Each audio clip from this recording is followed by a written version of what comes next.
Dans cette vidéo, nous allons apprendre comment utiliser le Fibonacci correctement parce que je vois beaucoup de n'importe quoi en ligne. Je vois beaucoup des débutants en trading, ils utilisent le Fibonacci n'importe comment et d'une très mauvaise manière. Alors, je fais cette vidéo-ci pour corriger cela. Donc, tout d'abord, qu'est-ce qui est le Fibonacci? Le Fibonacci, c'est un outil qui a été découvert par un mathématicien qui s'appelle Leonardo Fibonacci. Donc, les Fibonacci, ce sont les séquences, tu vois, ce sont les séquences que, les séquences qui arrivent très fréquemment dans la nature. Ça arrive aussi dans les maths, ça arrive aussi dans la vie au quotidien. Voilà. Donc, pour utiliser les Fibonacci, c'est très simple. Dans toutes les plateformes de trading, il a ça gratuitement. TradingView ou MetaTrader, c'est disponible gratuitement. Donc, à TradingView, tu vas cliquer tout simplement ici. Quand tu cliques là, tu vas voir Fibonacci Retracement. Et quand tu vas toucher, tu vas voir, ça va s'afficher ça va s'afficher comme ça là, tu vois.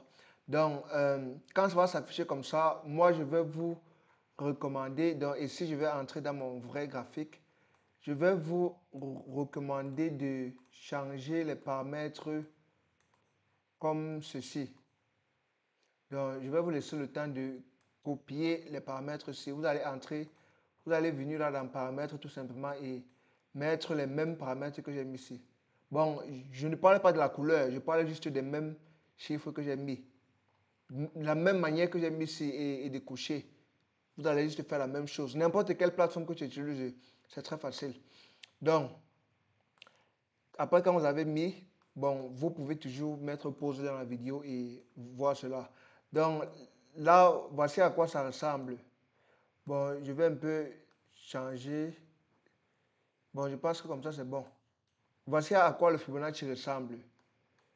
Attendez, je mets un peu ça ici, isolé, comme ça, c'est plus facile à voir. Oui, c'est à ça que ça ressemble. Vous allez voir les séquences de chiffres 0, 1, 0, 1, 0,5, 0,68, 0,79, 0,38. Donc, qu'est-ce que ces chiffres veulent dire? Ces chiffres veulent dire tout simplement 0,5, ça veut dire que le prix est descendu de la moitié. Tu vois un peu. Donc, les séquences ici, c'est ce qu'on appelle le retracement, la zone de retracement. Donc là, je vais un peu vous montrer ça dans un graphique. Donc ici, par exemple, si je dessine par exemple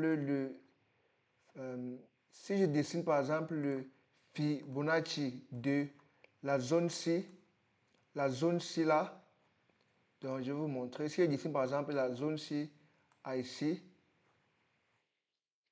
et que je prends le Fibonacci, je mets comme ça du sommet au bas, tu vois. Si je mets le Fibonacci comme ça, et si là, vous allez voir qu'il y a des zones ici, 0,3, 0,5. Donc, 0,5, ça veut dire que c'est tout simplement la moitié de la distance, tu vois, entre le sommet, entre le bas et le sommet. Donc, le bas, c'est 1. On commence par le bas à 1. Et le sommet, c'est dans la place qui est 0. Vous voyez? Oui, et 0,5, ça veut dire tout simplement la moitié de cette distance-là. 0,79, c'est la même chose.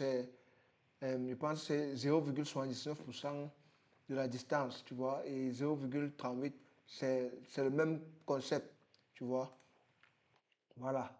Et comment dessiner le Fibonacci? Pour dessiner le Fibonacci, comme je viens de vous montrer, pour dessiner le Fibonacci, on va d'abord identifier le marché. Là, on va d'abord essayer d'identifier le marché. Ici, on voit que le marché est en tendance baissière. Tu vois, là, c'est une tendance baissière. Si on fait comme ça, on voit que c'est une tendance baissière. Maintenant, ici, on voit que c'est ici là que la tendance baissière commence. Tu vois, on voit que voici le point le plus haut. Et ici, voici le point le plus bas. Tu vois, on voit que c'est ici que la tendance baissière s'arrête avant de se transformer en tendance haussière par ici. Donc, pour dessiner le Fibonacci, ça serait très simple.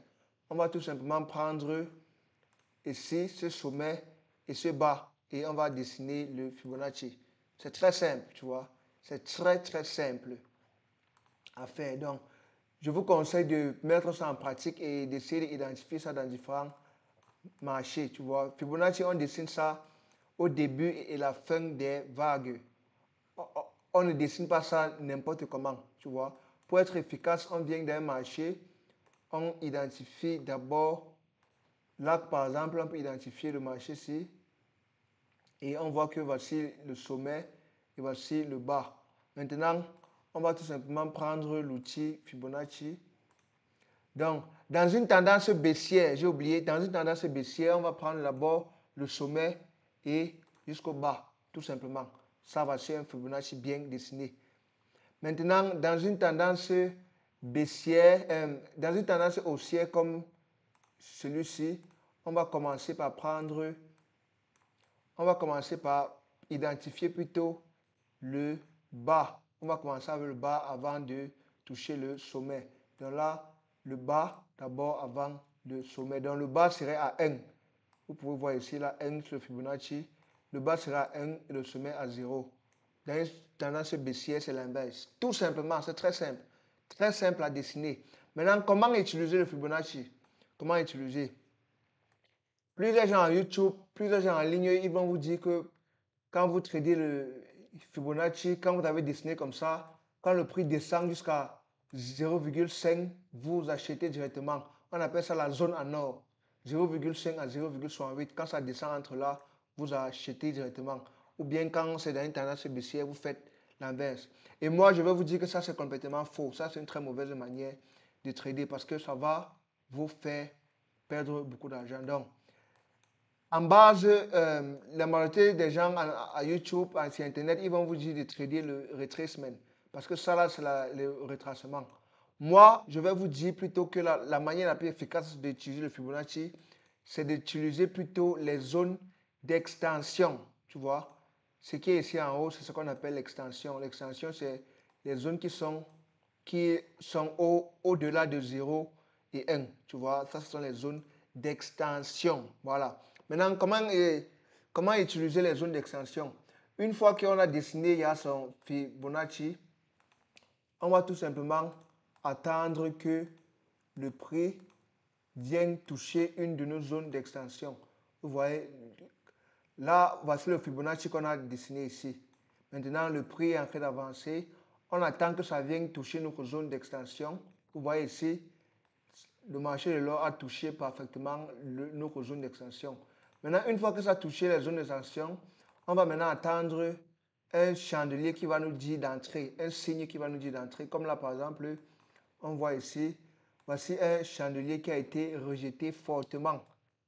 Après cette zone d'extension, vous voyez, ça a touché et ça a été rejeté fortement. Donc, quand le prix va toucher notre zone d'extension, soit parce qu'il a deux qu'on peut utiliser, il a celui-ci, moins 0,27 ou alors moins 0,68.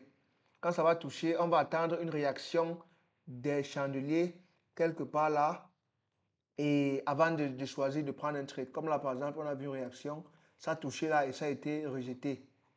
Tu vois? Et là, on voit que ça a été rejeté. Ça, c'est un signe que la zone là a rejeté cela. Maintenant, on peut patienter le deuxième si. Quand le deuxième si vient, on peut maintenant placer un trade. Et vous voyez tout le profit potentiel. Tu vois, vous voyez tout le profit que ça a donné. Et quand on entre, par exemple, si on entre un seul quelque part là, comme j'ai dit, on attend une confirmation. La confirmation devait venir du deuxième si. On met le stop loss juste en haut, tu vois, en haut de la place qui était le point le plus haut. Et notre take profit, ça serait tout simplement à la zone 0. On va mettre notre take profit à la zone 0. On va mettre ça à la zone 0 et là, vous voyez un bon profit 1,44 tout simplement. Vous voyez? Donc, c'est comme ça qu'on utilise les zones d'extension. C'est comme ça qu'on utilise le Fibonacci de la bonne manière. Voilà. Tu vois? Donc, c'est pour ça qu'il faut toujours attendre la confirmation. Parce que si un trader utilisait peut-être la zone C, vous voyez que dans la zone C, on ne pouvait pas trader ça parce qu'on voit le prix traverse carrément et il n'y a aucun signe que ça donne. tu vois, ça ne donne aucun signe de faiblesse, tu vois. Le prix a touché là, c'est monté, ça n'a donné aucun signe de faiblesse. Donc, on ne peut pas dire qu'on devait entrer ici parce que ça n'a pas de sens, tu vois. Voilà. Même chose partout. Même chose dans les différents chandeliers que vous utilisez. Même si là, je vais encore vous prendre un autre exemple. Même si là, j'ai pris, là, je mets encore le Fibonacci ici, à ici. Parce qu'il a deux zones d'extension. Il a les zones d'extension du côté en haut et il a les zones d'extension aussi du côté en bas. Tu vois? Donc, voilà les zones d'extension du côté en bas ici. Là, vous voyez, j'ai dessiné mon Fibonacci ici, 1 à 0. Vous voyez? Donc, moi, j'aime plus utiliser les... Je préfère dessiner le Fibonacci avec la fermeture des chandeliers. Je n'aime pas dessiner ça avec les flèches, tu vois. C'est pas précis. Je vous conseille de dessiner avec les fermetures des chandeliers. Toucher les fermetures des chandeliers quand vous dessinez le Fibonacci avec les bas et les sommets. Je vous conseille d'utiliser les fermetures des chandeliers. Voilà. Donc là, voici mon Fibonacci que j'ai dessiné. Et ici, on voit le prix est venu dans l'extension 1,272 et bam, c'est remonté, tu vois. Là, vous pouvez prendre un petit trait là. Vous pouvez prendre de ce trait là et vous ciblez numéro 1. Donc, quand vous prenez du côté haut, du côté qui est en haut, comme je vous ai montré dans le trait précédent, vous ciblez 0. Mais quand vous prenez de l'extension qui est en bas, vous ciblez 1. Voilà, vous ciblez le 1 ici, tout simplement. Tu vois là, bah, c'est un beau trait. Tu vois, le trait est parti parfaitement. Un beau profil. Tu vois. Donc, c'est toujours important que quand le prix touche la zone de Fibonacci, il faut attendre toujours des réactions. Il faut mélanger ça avec les chandeliers japonais, les fusions des chandeliers pour prendre un bon trait. Tu vois, il faut attendre une confirmation des chandeliers avant d'entrer. Vous voyez, le même exemple est encore venu ici dans la zone C. Bam, voilà ça qui est venu. C'est venu ici, c'est un peu ralenti. Et après, boum, c'est monté en haut. Donc là, vous voyez que ce sont les zones efficaces. Vous voyez que c'est très efficace. Vous voyez, voici plusieurs exemples que ça marche ici très bien. Tu vois. Bam, voilà ça qui a marché. Tout simplement. Tu vois, maintenant ici, ça va dépendre de là où tu avais mis ton stop loss. Tu pouvais être entré et ça avait touché ton stop loss. Donc, c'est pour ça qu'il faut aussi voir comment tu vas choisir de mettre ton stop loss, tu vois. Oui. Parce que c'est pas à tout moment que ça va partir exactement comme tu as prédit, tu vois. Donc, c'est pour ça qu'il faut t'ajuster. Peut-être ici, la première fois, la bam, peut-être ça avait touché ici. Vous voyez là, ça touche. Là, c'est venu. Hop. Là, on attend une confirmation. Ici, là, je ne vois pas une bonne confirmation depuis. Vous voyez, il n'y a pas de bonne confirmation. La bonne confirmation, ça vient d'ici. C'est à partir d'ici que vous voyez une bonne confirmation. Maintenant, vous pouvez descendre d'un chandelier plus bas. Par exemple, descendre d'un chandelier plus bas. Et vous allez voir ici. Ici, là, bon, c'est vrai que le chandelier s'est parti trop vite. Mais même quand c'était en train de partir, tu pouvais déjà voir que c'est en train de réagir et entrer directement quelque part dans le chandelier ici. Tu vois, donc, c'est un outil très efficace, tu vois. C'est un outil très efficace. Voilà. Donc, je vous conseille d'entrer tester cela plusieurs fois et écrire en commentaire de comment est-ce que ça a marché pour vous. Parce que pour moi, ça marche. Pour moi, c'est excellent. C'est un outil très incroyable. Donc, les gars, c'était tout pour le Fibonacci. C'est très simple. Si un truc que vous ne comprenez pas, écrivez en commentaire et je vais essayer de revoir ce que je peux faire. À la prochaine. Ciao.